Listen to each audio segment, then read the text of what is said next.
Welcome back. Now, currently, the document we have is about 6,000 words and about 10 single-spaced pages.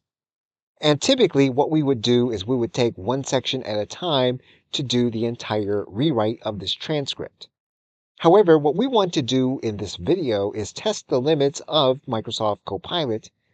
We want to select all the text, and then we want to give it over to Microsoft Copilot in order to rewrite all of it. So in order to do that, what we're going to do, we are then going to select all. We're then going to scroll all the way to the bottom. And we do see Microsoft Copilot there at the very bottom. So what we're going to do is we're going to ask Copilot to rewrite the entire document.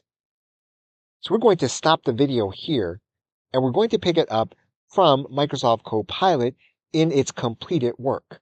So what we discover is that we encountered several errors on both the desktop as well as in the web. And the final error, Copilot tells us that we have selected more content than Copilot can generate a rewrite for.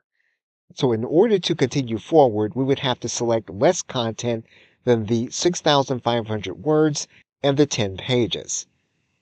Now, according to Copilot, a single prompt is limited to between 18,000 to 20,000 words. However, the content that we attempted to rewrite was actually less than that. So you'll need to be mindful of this fact when you are attempting to rewrite entire documents, since there is no definitive answer published by Microsoft and agreed upon in all places. Okay, so with that, thanks, and I will see you in another video.